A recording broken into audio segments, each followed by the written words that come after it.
Hello, I thought as it's Saturday, bitter, isn't it? Bitter. Ooh, it's so cold.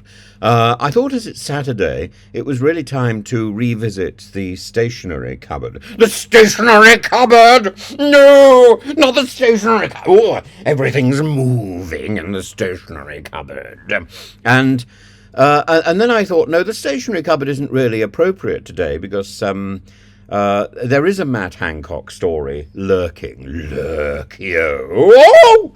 And I never quite know whether the stationery cupboard is inhabited by Frankie Howerd, or Kenneth Williams. Oh no, it's not. I'm not in the stationery cupboard. No. But somehow the stationery cupboard seems to be a combination of both Matt Hancock and Frankie Howerd and Kenneth Williams, and they all sort of bond. It's a bonding exercise, and it just goes wherever it wants to go. And then I thought, actually, the real subject today is Michael Gove. Michael Gove, who's under investigation. I wouldn't call it investigation. I would call it internal plumbing and examination. Oh, that's just my finger. And then I thought, really, Michael Gove isn't that interesting unless you're interested in the sort of donkey park salvation centre. It's a salvation centre for abandoned donkeys. We call it Ezekiel 2320. That's the address. Ezekiel 2320. And you have to think of Michael Gove as a sort of gentleman farmer, displaced, I'd say, I'd say it's sticking out a mile, I'm told, a mile. Oh, now, hearken, because Michael Gove is yesterday's news. Ladies and gentlemen, hearken. Oh, I've had a terrible week. Chilly. Oh, it's so cold. You should try it. Bitter in, isn't it, madam? Bitter. Oh, and in the stationery cupboard, enough to make the paper clips curl. I've been sitting there in agony. Sitting. Oh, and I'm sweating like a pig. It's the weight and the stress. Biden calling. Bridgen calling. It's the whole world beginning with B. Oh, Bridgen. He's the man who's threatening libel. Oh, here's to clear his name. He's begun to say that I, Matt Hancock, I say that I have said that he's, well, it's not really, it's such a complicated issue. Matt Hancock is talking about conspiracy theories and vaccines, and of course, questioning whether or not there's any truth in the conspiracy theory, but one conspiracy theory seems to add to another, and Matt Hancock made a rather stupid Twitter feed about a year ago in which he suggested that Andrew Bridgen, no, the anti-vax, anti-Semite conspiracy theories spouted by a sitting MP. A sitting, there's no H. A sitting MP are unacceptable and have absolutely no place in our society. Well, they don't. But the point is, in Twitter, Matt Hancock didn't reference that sitting MP. Sitting, dear! That sitting MP as Andrew Bridgen, but Andrew Bridgen says that it couldn't have been anybody else, and therefore that is libelous and not protected by parliamentary privilege. And I don't know whether it's very clear at all. Look, you stop it. No. I'd say, I know you want to have a laugh. I know. Oh, I know you've got your troubles, madam. But it's his fault. wrongly filed. And that's the problem. It's all, Twitter encourages this spur of the moment instinct. And you've got two MPs, Andrew Bridgen, from northwest Leicestershire, from very close to a school where I was a boy. And then you've got Matt Hancock from Suffolk or wherever it is, running a constituency where I used to teach. And you think, here are two MPs, both of them thrown out of the Conservative Party. They ought to get together. Bridgen got together with Lawrence Fox, nice boy, and then fell out with Lawrence Fox as well. Lawrence Fox was running his Renew, Revolt, Reclaim, something beginning with R anyway, Reform, all these R's. You've got to remove your R's.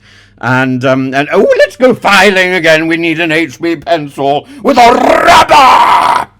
And it's all catastrophic. And Matt Hancock now is waiting for the judge to decide whether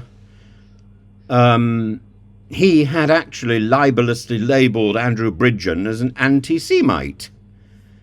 I think if you're an anti-vax believer, you're not necessarily an anti-Semite. You might be faintly antiseptic, and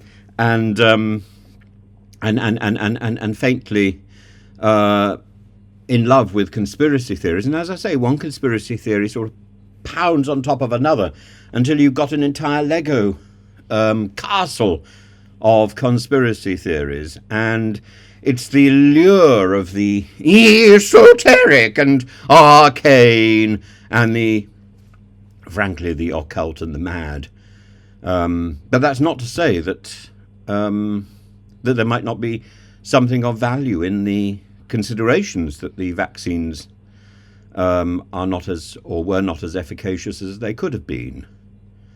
But I don't know. I had vaccines. I thought they did a good enough job for me, and I don't understand where this anti-Semitic trope comes from.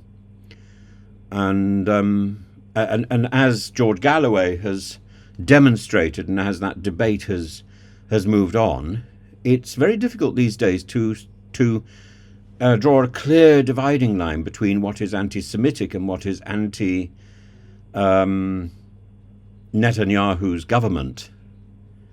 And I think I think it's a conversation that needs to be had in public, because he's quite sort of trying to educate the country and the global community about the difference between criticism of a sitting prime minister and of the government that he leads, and criticism of or criticism of Israel as a concept. That's anti-Israeli, anti-Zionist. I'm not quite sure what that means. Does that mean that Israel should never have been founded? That, I think, is very worrying. And anti-Semitic tropes are simply repulsive. But I don't see anything that Andrew Bridgen has said that is anti-Semitic. And actually, I find it very difficult to identify, and I know he's called out for it. I find it very difficult to identify anything that George Galloway has said that is anti-Semitic. But I promise to look into this in more detail today or tomorrow. I think it's unlikely to be today at the moment, because for some reason I'm shattered. I had rather a lot more teaching than I expected today, and I fell asleep, which doesn't do anybody any good. Fell asleep in the stationery cupboard. Ooh, little slumber, woke up chilly. And So I think there's a number of issues going on, but I think we're going to have to wait until the end of the weekend to see what the result of that is. But certainly I think one should keep one's ears pricked for any development on the Michael Gove investigation, and certainly any development on the Matt Hancock, Andrew Bridgen spat, because even if there's not a legal judgment against Matt Hancock, there's certainly a moral judgment where questions need to be raised. And I think there's a debate to be had with Andrew Bridgen about exactly what is the point of the alarm about the anti-vax, anti-scientific concerns that he's got. There are always concerns, but when your concerns stray into conspiracy, maybe that's something to worry about, but it needs to be debated rather than silenced.